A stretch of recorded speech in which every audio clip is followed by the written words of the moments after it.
Race number 4 is the first leg of the TT, the fourth on the programme. It's a Class 4 over the 1,400 metres. 3 debutants here as well. Headed though by Right Honourable, drops into Class 4 for the first time, as does Sun Touch. Beauty Day debuts, Smart Charade debuts, Fresh Power debuts as well. Dashing Darts first up since April.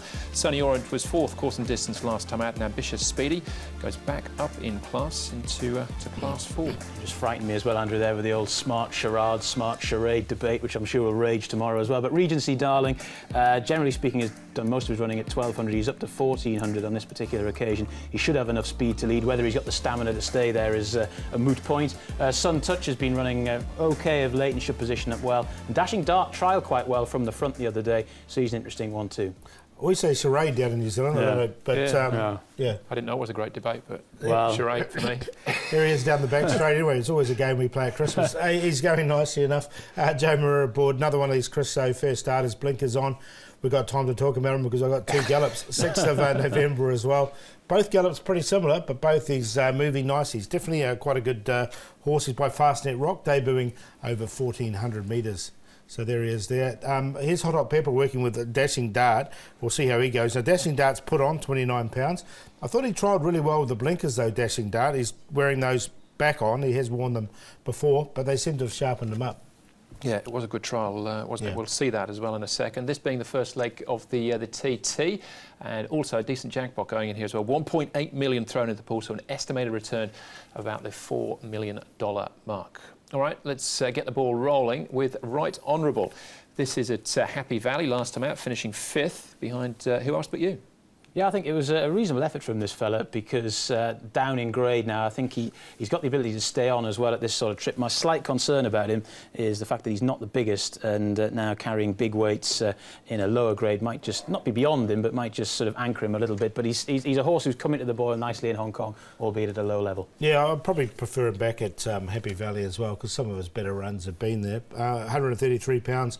He's got a good draw, but I'll happily watch him go around in this contest. All right, the form has worked out okay so far. Sunny Orient, the next one we can have a look at, is another horse that's covered a little bit of ground here, but again stuck on quite well. 17 win maiden, this horse, now with Tony Millard's been with him for a while now.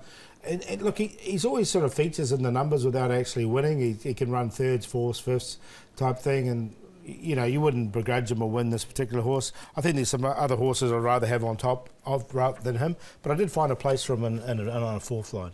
Yeah, he's the sort of horse who probably should have won by now, but he has run some decent races in defeats. It's difficult to know exactly how to play him, really, but he was on the shortlist. Yeah, I think he's an each way sort of shout, isn't he? One for the wider exotic. So 3 debutants we've got to work out as well. Let's start off with Beauty Day and his jockey, Matthew Chadwick. Matthew, Beauty Day, you've had a bit to do with him. How's his preparation been leading into Saturday? He's definitely picked up throughout his trials, his fitness, so he's going to it probably as well as prepared as he can be fitness-wise. He needs the racing fitness now, so he's drawn well, so let's see how he goes. Just looked at the trial that you rode him in his first trial. He looked quite green. Is he a horse that's still learning? Oh, for sure, he's still a very young horse. He's got a lot of maturing to do.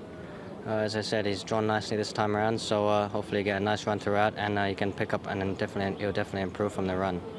He's first up over 1,400 metres. What sort of distance horse is he? I think it gives the impression that he wants 8 furlongs plus, so he's a bit one-paced in the morning, so hopefully he can jump well and be positive, and he can stay on at the end. We'll start with Beauty Day. We'll come back to Smart Charade in a minute, but what a Beauty Day.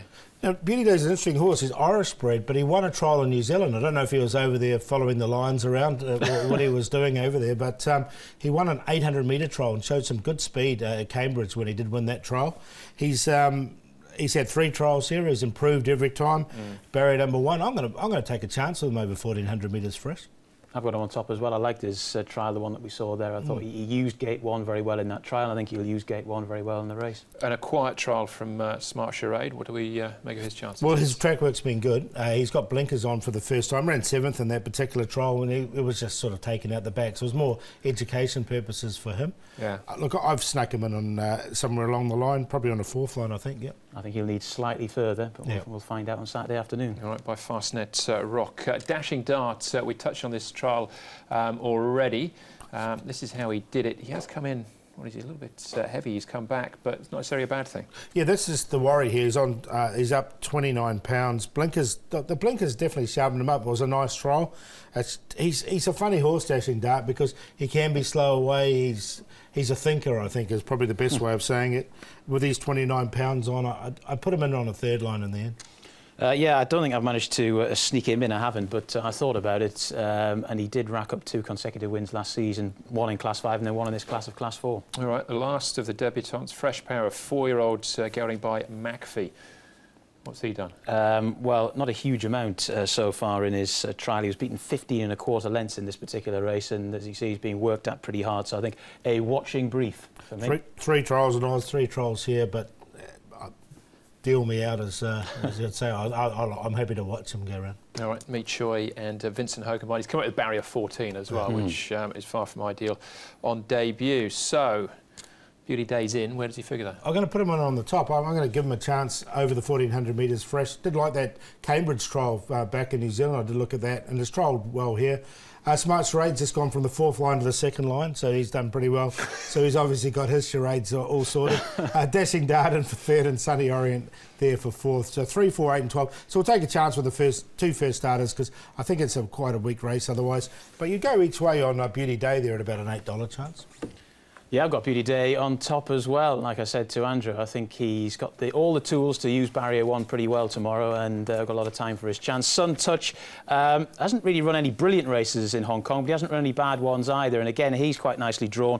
He was a little bit underwhelming down the straights, 1,000 last week, but they've turned him round again quickly. I think he can go quite well. Numero Uno ran a decent race at Happy Valley last time out. 1,400 metres, he's never won, but he's been placed on many occasions. I notice he's the favourite at the moment, but a very loose one at $6.20, and Sunny Orient goes in there for the reasons we mentioned as well. But I think the best play in this race is just to put it all on the nose for Beauty Day.